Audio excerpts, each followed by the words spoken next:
This is Louisiana School Boards Association, and what we do, we advocate for public schools, and we also help school board members across the state in training and all of the different facets of operations of the school systems. Well, this week we have in all of our clinics, and it's various clinics, some of it's on governance, some of it's on budgets, some of it's on just different topics like that. Louisiana School Boards Association. We have our school board members and other guests, superintendents, central office staff, board attorneys, accountants, purchasing agents visiting here with us for our 83rd annual conference. We advocate to retain and also to get certified teachers. We are, our school systems are reporting that they are hiring people out of college that maybe don't have an education degree, but they're investing in them going back to school to finish their credentials and take the praxis test so they can be certified. We've also had some school systems talk about, especially our school systems who are on the edge of the state line of Louisiana, like Texas, Arkansas, Mississippi, of how they are losing teachers and they're crossing the line for higher pay. Look, I've always been a champion of teacher pay raise. I've worked with school boards who were champions of teacher pay. It is critical. It does matter. We need to make sure that we're investing to keep people in the profession. But we also need to think about ways that could be differentiated, such as if a teacher wants to work in a high-need school, if they have a certification that the market says is really in demand, or if they want to assume additional responsibilities, such as teacher leadership. We believe that those individuals should have the opportunity for extra compensation. Anytime you talk about teacher pay raises or any pay raises for anyone, we all say we never get paid enough for what we do. But that is one group, without a doubt, that is truly underpaid throughout this country. And in this state, it's been a positive move in the last couple of years to move forward with increasing their pay. And in my district, in particular, it's really important that we continue to increase the pay, because we compete with Texas with our teaching staff. So you can graduate from Northwestern or McNeese or any of those universities over on the west side and drive 30 minutes, and you're in Texas, can double your salary. So every opportunity we get to increase the pay for our teachers, it's a plus and a big benefit in Vernon Parish. I'm from West Carroll Parish, and we are we're kind of low on the salary schedule. And mostly we get alternative teachers, alternative certification teachers. It's very hard for us to retain teachers because they can go to other districts and make a lot more money. If they are not already from West Carroll Parish, or if they don't have family in West Carroll Parish, they're not likely to stay. If we train them, they'll get certified and go to another district if they're not already there, if they don't have deep roots there. How vital is a pay raise for your school system? It's extremely, it would be very valuable, not only for new teachers, but also for the teachers that we have, because we're asking them to do more and more. And with the COVID restrictions, there have been a lot of changes this year, and we just believe that they deserve every penny that they can possibly get. The teacher pay raise that we see now in level 3, which is $40 million, is about $400 pay raise. It's not enough, but as soon as we recognize more revenues, we're going to be pushing very hard for a more substantial pay raise for teachers this year. Our teachers have been underpaid for a long time, and it's time that we try to do something, try to find something in the budget. They deserve it. It's been a tough year this past year. I want to thank our school board associations, our superintendents, all the staff, and all of our teachers for getting us through this COVID year. After this past year, there's no amount of money that could be enough for our teachers and our principals and our central office staff for the incredible job that they have done through this pandemic. And so we started there. As most people know, the money is not there at this point in time, and so we are respectfully requesting that we get our teachers a pay raise. And like I said, through this past year, they deserve so much more. At the end of the day, they deserve so much more. MFP task force recommended a 1.375 in level 1 and a 1.375 in level 3, which that's where it'll be protected pay raise for our teachers. Annually, we always request a 2.75, as that has kind of been the percentage that has been asked for each year. So two things came out of the MFP task force. One, the commitment to affirm the governor's suggested pay raise for teachers and support staff, but also additional money for operational expenses that systems need. And so we'll look at that. We'll take that to our state board for their consideration and hopefully advance something to the state legislature. It's necessary to keep up with inflation, but also our teachers and support personnel, our school employees we have to give our school employees raises. We have to keep them up with inflation and the cost of living. And our employees have gone through a lot to keep our schools going during the pandemic. I mean, it's just turned everything upside down. So I think that the monies that we are asking for the teachers and support personnel, as far as pay raises, is a definite necessity.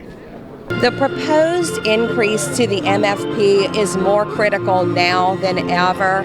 Of course, our school systems have absorbed the costs of what it has taken to maintain a safe environment with lots of increased technology and resources during this COVID crisis. But our school systems desperately need that support that will be a part of this proposed MFP, and our teachers deserve that support. Well, so many things there that we have in our system there are needing the extra funds to cover things that are going on, and for many years that 2.75% was promised to us and we haven't gotten, so we're catching up a lot. Well, it's always maintenance is a big thing, our codes in our system again. We spend a lot of our own money maintaining our schools, but the same thing is always maintenance. You know, there's always some other thing you can do, and it's always good to have some outside money from the state. Will make a tremendous difference for the students with technology in the classroom and providing the students with the things that they need in order to be prepared for state mandate testing. And once again, funding has always been a shortfall in education in the United States. The federal government, state governments have been behind on funding education. And any opportunity to increase the MFP, which is several years behind and being increased anyway. So the more we continue to get those type of recommendations to the governor and his office, and they're put in the budget and approved by legislation, it's a plus for our state. Our teachers have gone over and beyond for our students and our families as well. Dr. Kay Brumley, our state superintendent, was here earlier talking to our school board members and our attendees about how well our school systems have done as far as safety and following CDC guidelines with our students to keep them safe, and our teachers as well. I would say since COVID started, the biggest issue we're going to have in St. James Parish, the district that I represent, one of the major issues is going to be the kids having enough, us having enough counselors to help our kids through the process and getting back on their feet after being off of school for so long and their whole life being turned upside down. So I think one of the major things that we're going to have to deal with is going to be those type of social issues with our children. The other thing is going to be funding. Obviously, you know, with the economies shut down like they were for so long, we're all going to hurt for tax dollars and to keep moving. The other thing is we are definitely, the LSBA is working with the Bessie Board and with the Department of Education and trying to see what the path forward is going to be. Will we have to have extended summer school? Will we have to start school early? You know, and those type of things. So I think that we have a lot of issues to deal with, but I'm sure with the leadership we have here at the LSBA and our Bessie members, I'm sure, and with Dr. Cade Brumley I find is doing a good job for the public schools, and I believe that he's gonna help the districts get going. We've made great strides. We've got a whole lot of new programs. Our technology department is wonderful, and they've done a really good job of trying to adapt all our students to work with the process of a virtual classroom. I believe the virtual system there has certainly put some challenges on our teachers, trying to get those students there who are not really being allowed to come to school and so on, and from their parents, and so they're wanting to stay home and do the schooling there, which is certainly can be a bind on the family situation, and we're real pleased there that all of our schools in St. Tammany are face-to-face. The biggest things that facing the school system in my area and around the state right now is COVID, making sure that all the students are safe and that the facilities are clean for the students to attend on a regular basis. Yeah, so as we all know, I mean, this COVID crisis, this is just an unprecedented time for everyone in our community and our state and our nation. But we are so proud of how our school district has come together during this, unprecedented time to really support our families and most importantly, our students.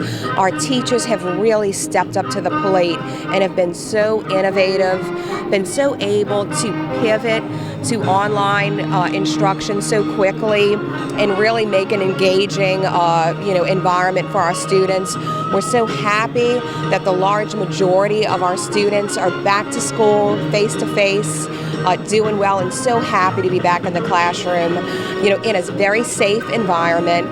It's been very difficult, of course, to make sure that those protocols are in place, but we feel that our district is doing an amazing job of supporting our families, our students, and our teachers in a very safe way. I think the biggest issue that's facing all small rural parishes is finance. We're kind of struggling, and then we've had with this pandemic, with the changes and the weather like it is, we've had freeze, we've had various things to happen, but I'm looking for a brighter day, and our main emphasis is our students. We need the finance and everything in order to make sure our system functions. Presently in Red River Parish, we're not facing very many problems. It's only the health issues with COVID, and we're trying to keep everybody safe, the children and the community safe. We have a year-round calendar that is working real good with us. The only setbacks we've had has been the weather presently. We have students that are virtual, and then we have the students that's coming in person. So the biggest challenge right now is to get the students that's virtual to stay online and complete their assignments, as we know that state testing is coming and the students will still be tested this year. So the students are up to date with all the information that they need to be prepared for testing. One thing there, we have to have extra buses on the road to cover those that are traveling to school, since there's a minimum number of students that we can put on buses. We're obviously a lot of the materials there, the teaching materials there now we have to have in place and so on, which we haven't had to cover some before. We do Chromebooks for all of our students in St. Tammany, so that was a cost there that we felt like we needed to incur, but that was the best way to handle students. Virtual has worked out real good for Red River Parish because we only have one day, that's on Friday, where all of the students are virtual, and we also have set breaks within our year-round calendar where they come back in and get that individualized instruction. I'm just so proud of the educational community across our state. I look at cities across the country, and they're trying to figure out how to educate kids, how to keep kids safe, and we've managed to do both of those things here in Louisiana through thoughtful leadership at the local level, through collaboration with our state agency, and I'm just so inspired by what I'm seeing across our state every single day. As we look at where we stand educationally in the state, we have challenges that other places don't have. Our rankings are not the best. They're not where we want them to be, but I believe if we all work together, if we have a shared collective effort, we can and we will do better, and that's what I'm committed to today. We'll share with you a few belief statements, some critical goals, and some priorities as we all move forward together. The first is around kindergarten readiness, and let me be very frank around this, and let me not leave anything misunderstood. I believe that early childhood education, grades birth to 4, is the greatest educational challenge of our generation. Right now, across Louisiana, only 40% of our kids show up to kindergarten on day 1 Only 40% of kindergartners show up to your schools on day one with the necessary skills that they need to be successful on day one. It could be argued that in many ways we are losing the game before kickoff. We have got to make sure that we are investing in early childhood education across the state, not just in quantity of seats, but making sure every one of those seats are quality seats.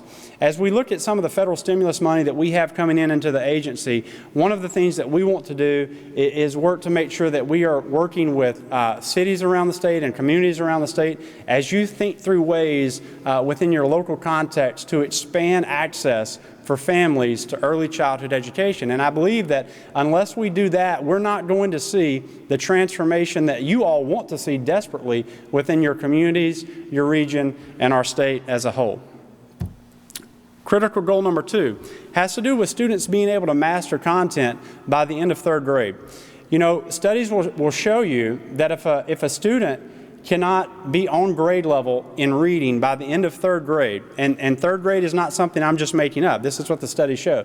If a kid's not on grade level by the end of 3rd grade, they are 2, 3, 4 times more likely to be a high school dropout than their peers who are on grade level by the end of 3rd grade. So we'll probably talk some more about this later as we get into some level of conversation, but making sure that we are doing everything that we can do to ensure that kids are reading on grade level by the end of 3rd grade is critically important. And if that means shifting or allocating resources in a new way to push that money into early learning experiences, we need to think about doing that and getting back to some of those basics that are most important for our kids.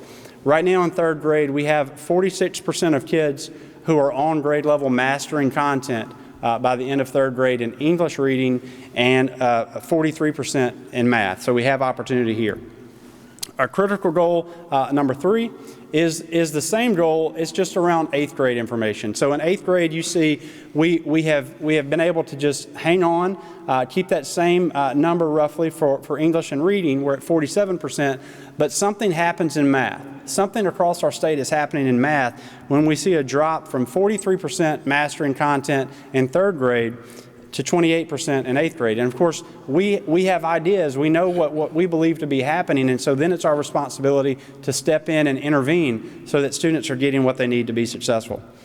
Critical goal number 4. This is something we should all be celebrating. Across the state of Louisiana, our graduation rates over the last decade have really increased. And that has to do with the hard work of our counselors, of our assistant principals, of our teachers, building relationships with students, putting them on the right pathways so that they get the things that they need, looking at dropout early warning signals such as challenges with attendance, challenges with behavior, and making the necessary interventions so that we can get those students back on track. And so we should be celebrating the fact that our graduation rates have increased, and we're at 80% cohort graduation rate across our state as of today. Critical goal number 5 has to do with making sure that our students have credentials when they graduate or have had experiences in advanced coursework. And so right now across our state, we know that we have more opportunity here. We are working to break down some of the structural barriers that I believe to be in place, both in a rural setting and an urban setting that prevent us from being able to maximize potential in this particular area. I believe we'll talk more about that later. One stat I wanted to call out to you, we believe in dual enrollment. We talk a lot about dual enrollment. We know that our parents like dual enrollment because it gives them the opportunity for their children to be engaged in college coursework while they're in high school that's funded there at the high school level. And so this is important. But we also know that right now, out of roughly 43,000 graduates in our last cycle, we only had 159 students who graduated both with their high school degree and their associate's degree. And it's an opportunity for us. You know, the future of work has shifted. The entry point of work has shifted. And so we have to rethink those high school experiences and what that high school experience looks like, and how can we further personalize that high school experience, making sure that both at the rural setting, at the suburban setting, and at the urban setting, we can do what we need to do to rethink that so that if a student graduates on May 15th, they are connected for what's next on May the 16th. And I think we can do that together.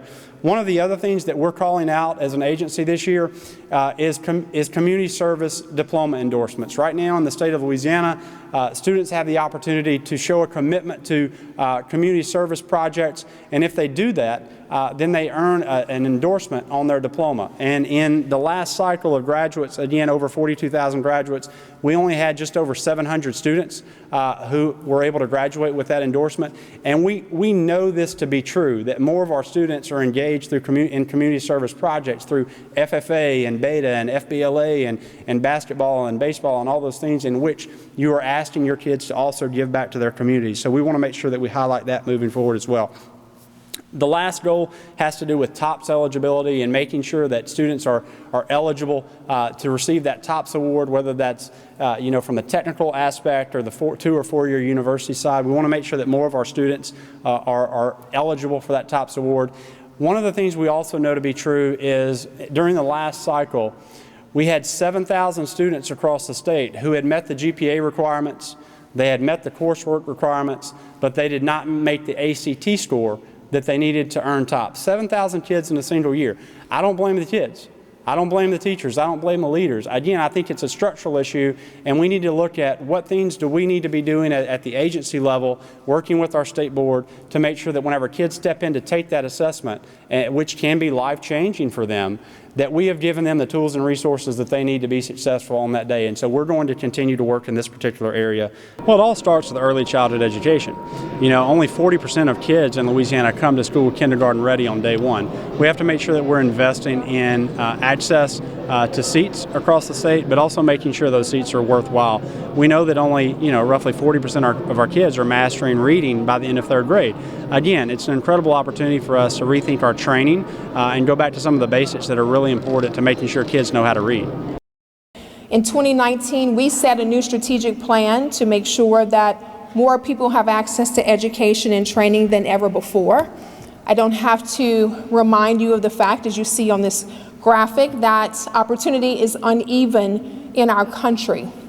Your race, your family background, your geography tells us too much about your likelihood of success in Louisiana, in America.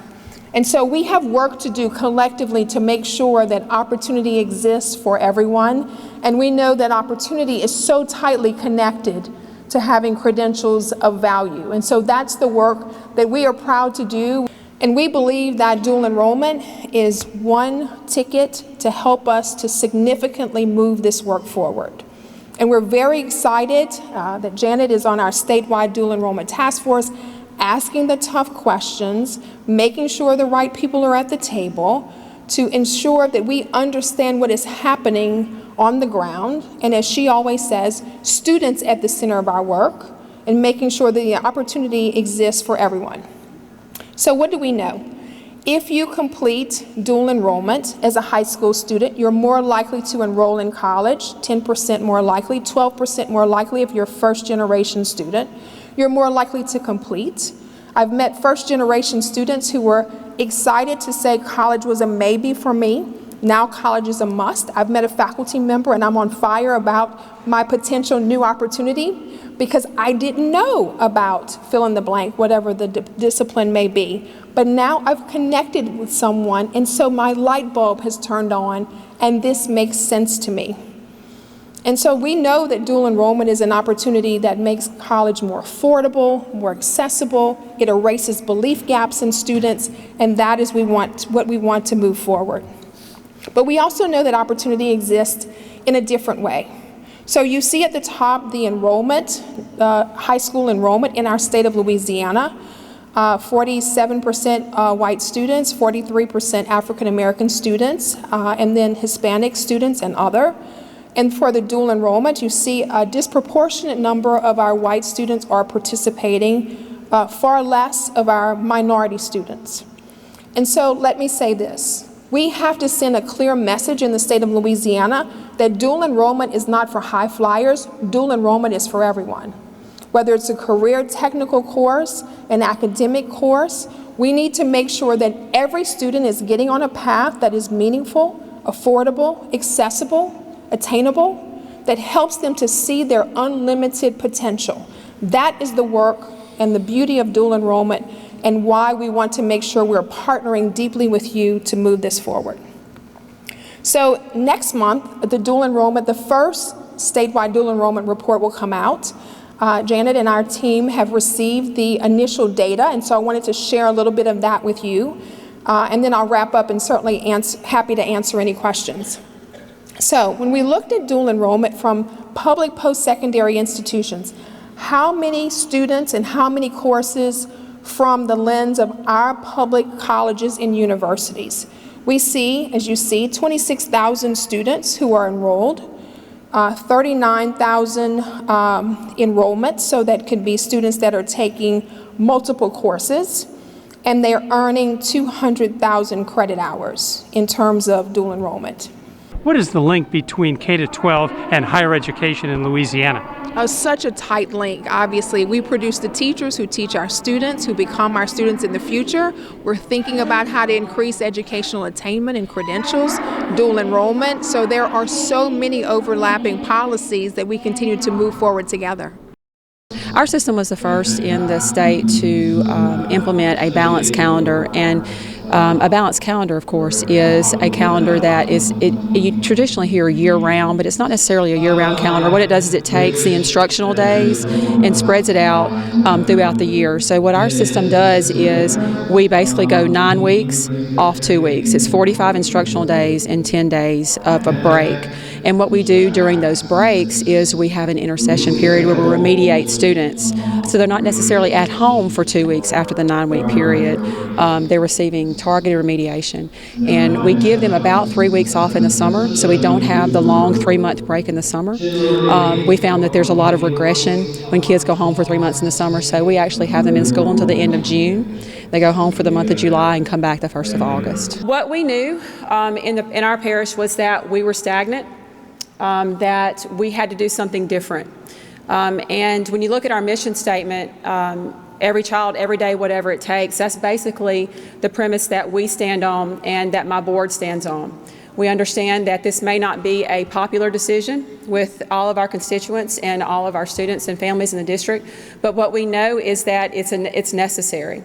It's necessary for us to do something different, to get more instructional time in front of our children, and to make sure that we stop the regression that happens when our students go home for 3 months in the summer. So you have to think outside of the box, basically. And it's even more than that. In some instances, you have to actually just get rid of the box. You have to just say, everything that we've done previously is not going to be. It has to be changed. And so that's what we did. So when you look at the research around a balanced calendar, there is really no research that tells you that it's bad when it comes to student achievement. There's tons of it, but one of the biggest things that we found was that every district or school that was on a balanced calendar closed the achievement gap between those students that were lower performing and higher performing. We have found already, and understand we're only in our first year of implementation, but what we know right now is that our attendance data is much better, and our discipline data is completely gone. For the first time this year, last week, we put 2 students in in-school suspension. Out of 1,400 students in our district, last week was the first time we had students, and only 2, in in-school suspension. We have had 0 fights on our campuses this year. 0. So what we know is giving students these targeted breaks after 9 weeks of instruction is actually decreasing our discipline problems. It's actually allowing them those breaks, helping them to decompress, helping our teachers to decompress as well, that some of them may be causing discipline problems in the classroom because of their stress. We understand that sending them home and giving them these breaks is definitely helping that discipline data. It also shows that students that attend school on a balanced calendar are more likely to succeed in post-secondary educational institutions. Because we live in a parish that's very rural and very poor, we know that when our students go home, they mostly do not go home to traditional families. They don't go home to a mother and father that sit down with them, provide them literacy-rich environments, and most of the time provide them food and shelter. So having this balanced calendar also allowed us to make sure that our students are fed. One of the biggest worries that I had during COVID, other than the lost instructional time, were our children getting to eat. And so, of course, we did like everyone else, and we provided food and we delivered food to them. But when they're out in the summer for 3 months, we know that our children go hungry. So knowing that, we know that now they're with us. They're with us in the summer, and we are feeding them and providing for those needs. What our parents also tell us, and we really didn't think about this when we were implementing the calendar, but there is a decrease for the need in child care. We don't have child care, we only have one child care center in Red River Parish, and it's overwrought with children.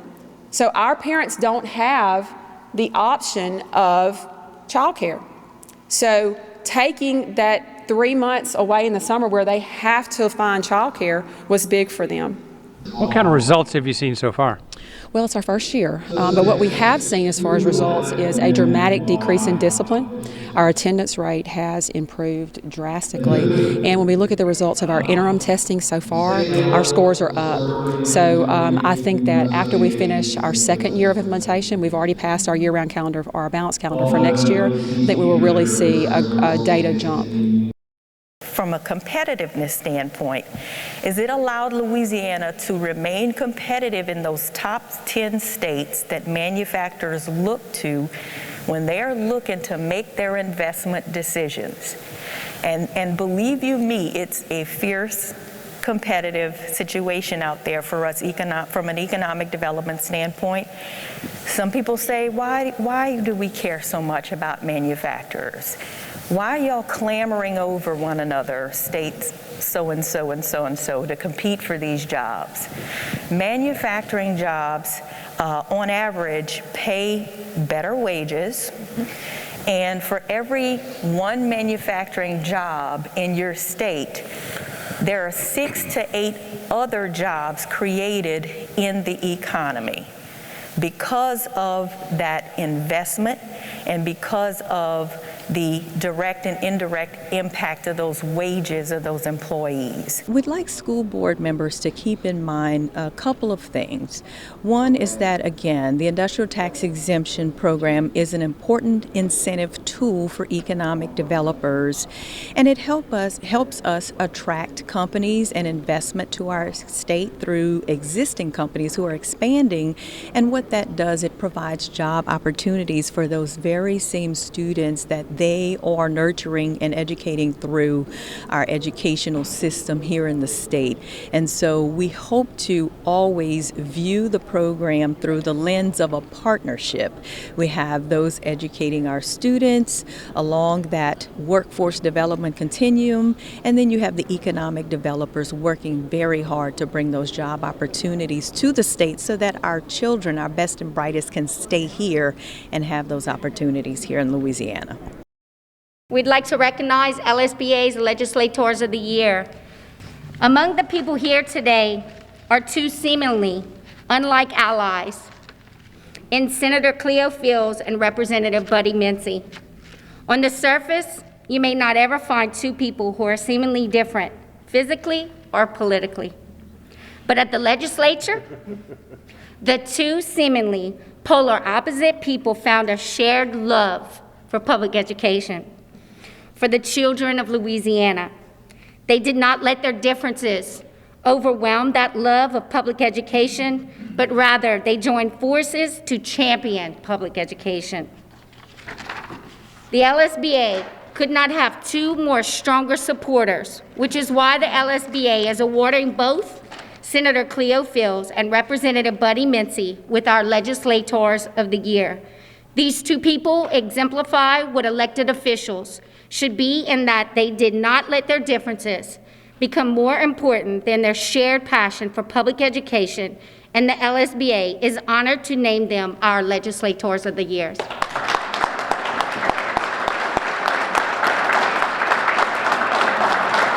First of all, Mr. President, Mr. Vice President, Superintendent Brumley, to Sandy Holloway, President Bessie, along with the entire Bessie membership, and to all of the superintendents and school board members who are here. Let me just say thank you. I wish I could really accept this award the way I really want to accept this award. And the only way I'm going to be able to do it the way I want to do it is if we give teachers a pay raise. And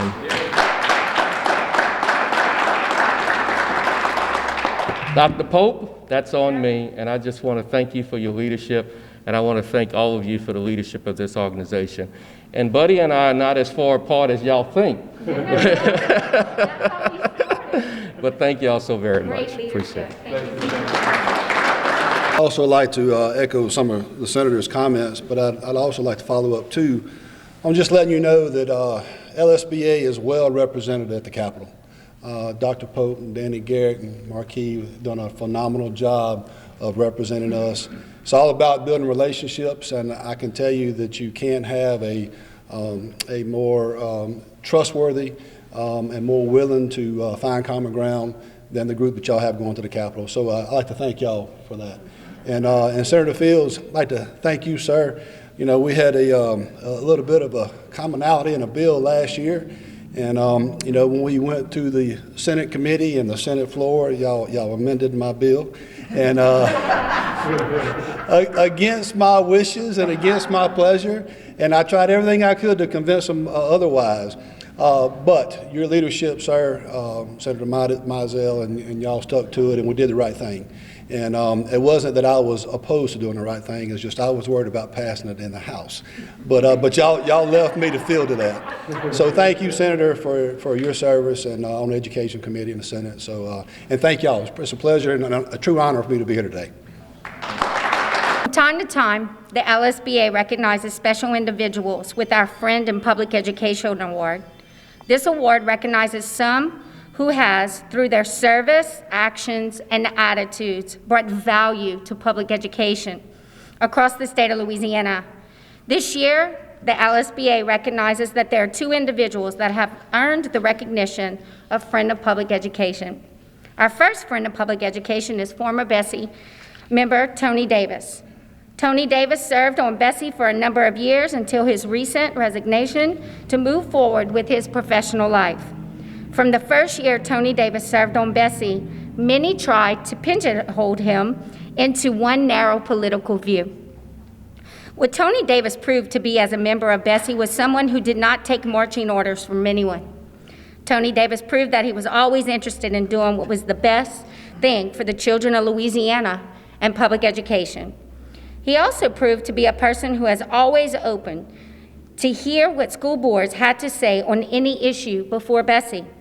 That dedication to do what was best for public education of the children of Louisiana is why he deserves to be the recipient of the LSBA Friend of Public Education Award. Mr. Tony Davis. It's been said before, the leadership in this room, the leadership for LSBA, is to be commended, and I certainly cannot thank you all enough for the kind words. I've always tried to think about, to be pragmatic and how can we do the best for our state and education. I very much appreciate the honor. And I just want to re-emphasize what's been said earlier, but this room and the school board members at the local level are so important for our state and looking at being the ground level governance of our school systems and our children in the state. And I appreciate the work that you're doing, and thank you again for the honor. Thank you, Tony. Our next Friend of Public Education is Superintendent Richie Strong. Richie Strong rose through the ranks and has served impressively as the superintendent of West Carroll Parish School System, his home. Beyond that, Superintendent Strong has offered his assistance to his colleagues across the state. He has always been a resource for other superintendents. Most recently, Superintendent Strong served as the president of the Louisiana Association of School Superintendents. Under his leadership, LAS and the LSBA had never been stronger. Superintendent Strong has announced his retirement of West Carroll. The devotion of public education that Superintendent Strong has shown is why he deserves to be the recipient of the LSBA Friend in Public Education Award. Superintendent Strong. Well, when I started in this little journey, I never figured I'd even be anywhere close to being in a place like this, being honored by an association that has been as instrumental in this state as LSBA. I've always thought that the two associations, the Superintendent Association and the School Board Association, should work hand in hand. It's all for the benefit of children. It's all for the growing of children. And politically, it makes all the sense in the world. And sometimes I think we confuse that or we complicate that, but it shouldn't be. We should be all working for the same goals, same objectives, and that is to support our public schools in the state of Louisiana. And just like Senator Fields said, pay raises for teachers, infrastructure, internet in rural areas, many, many things we need to be working together on instead of fighting each other on. And I appreciate LSBA, I appreciate the leadership in LSBA, and the whole membership. And I thank y'all for the award and look forward to seeing y'all in retirement years. We'd like to recognize our past president for this year, Mr. Douglas Lacombe, Acadia Parish. I just want to tell you how excited and humbled I am to be standing here as your president-elect.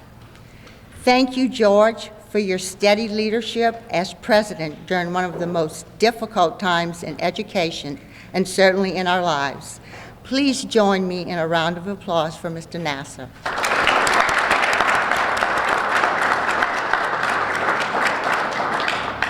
I also want to acknowledge Janet and her team for keeping LSBA moving forward despite the challenges. Janet, we are fortunate to have you as our executive director. Thank you for all you do for our members. If we look just a couple of years back, you will recall that Doug Lacombe really stood on the platform of promoting leadership among school boards, and then George built on that theme by constantly encouraging us to work together in unity. Only a prophet could have told us that the marriage of those two themes, leadership and unity, would be exactly what we needed to get us through the last 12 months. As school board members, we had to make difficult decisions. We had to be innovative. We had to be flexible. We had to lead, and we had to do it in unity with all the education stakeholders, from parents and students, to teachers and staff, to the central office, LDOE, Bessie, and all the way to the governor's office. There is a reason why we were able to move in the same direction during this time of crisis. The common bond, the students, the children, our children. As we move further away from the pandemic, I want us to be sure that our efforts are always focused on the whole child. We know that children are resilient, but we have to be intentional about paying attention to them and providing support for their recovery from the disruption they've experienced over the last year. Some will bounce back from all of this a little easier than others. They've had to adapt to safety protocols, technology changes, calendar changes, personal impacts on family members and loved ones, and the education community must be aware that our students' success in the coming months and years will be based on more than academic achievements. What can we do as school board members to make sure that our students' mental, emotional, and educational challenges are met? How can we make sure that our policies and decisions are solutions-based and give every student a better educational outcome? These are the challenges that I want us to focus on this year, and I invite you to reach out to me with your thoughts and ideas about how we as school board members make sure that we make the best decisions for the whole student. Again, it's my honor and pleasure to be your president-elect, and I look forward to the great things that LSBA will achieve this year. Thank you.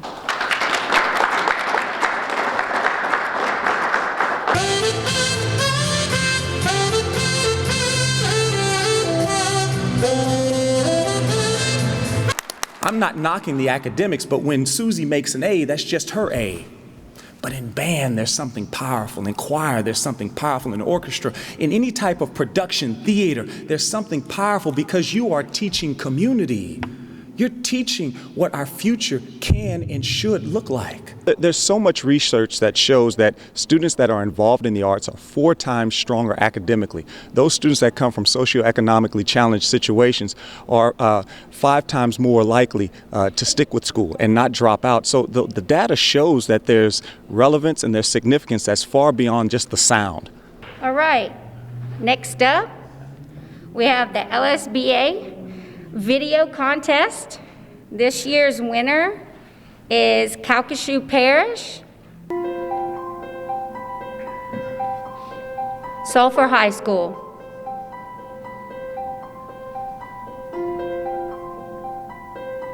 I think it's important for schools to provide community service opportunities for students because now is the time when we're forming lifelong habits. And so if you make a habit of finding needs in your community and serving them, you'll continue that for life. It lets you find something more than yourself and recognize the community you live in and the needs that they have. And for schools to provide it, it just gives more opportunities for the students to do it. The Beta Club does a lot. We usually just look for the biggest need in the community. Right after the hurricane, our Beta Club was at Care Help pretty much every day. We were preparing bags to put into cars for groceries. And then we also worked the food pantry at Moss Bluff First Baptist after the hurricane. I personally worked over 200 hours just at Care Help.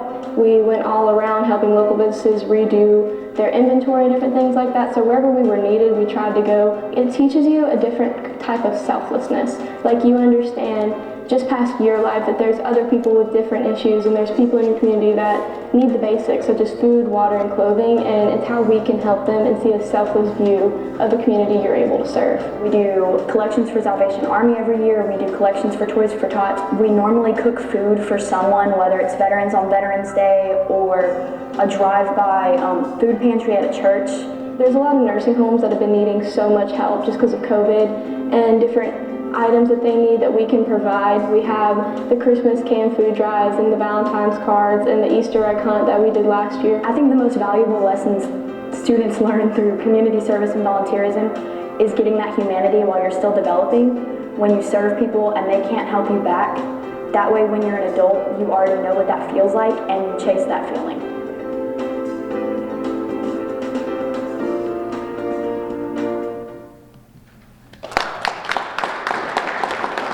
So this year's video contest, every year we pick a different theme, and this year's theme we wanted to really promote the community service that our students are doing across the state of Louisiana, and also to help promote the community service seal that our high school students can now get on their high school diplomas. So again, congratulations to Calcasieu Parish for our 2021 video contest winner. Next is our student artwork contest winners. A special thanks to the Arts Council of the Greater Baton Rouge and Acadiana Frame and Art for their efforts in this year's contest. They do all the judging for us. The importance of public education is it goes back to historical times. Public education matters to our communities. We want our students to not only be educated, but we want them to be model citizens in the state of Louisiana and the United States and internationally. Public education is changing as we know it. Obviously, since the pandemic, we had to go to virtual and different things, and we had to be very innovative across the state, actually across the country. But across the state of Louisiana, the public school systems stepped up to the plate and did the best that they could for our students and our employees through this pandemic. And I think that the school board members, superintendents across the state need to be applauded for what they have done to keep our kids active as far as virtual schools and different things that we had to set up on a spur of the moment. So that's the thing I hope people I would hope that our communities are a little bit patient with us, because a lot of this is new to us too. Public education is a free educational service proposed by the forefathers there and so on to make sure that education was taking place. And we know that without it, where would we be? So we definitely need to have our students given the proper education to succeed in life. There's nothing like public education, because in our case and all other cases, we take everyone. Public education is I'm a product of public education where we come together as a unit, and I still believe in team, and there's no I in team, and with public education we all come together. It's about togetherness. Public education is more important now than ever. Our students, the key to improving our society and our community lies in education and creating equal opportunities for all of our students, regardless of income and where you live. How can people get more information about LSB? You can find our website, www.lsba.com. We have our advocacy information there. We also have our training services there and updated news and resource documents.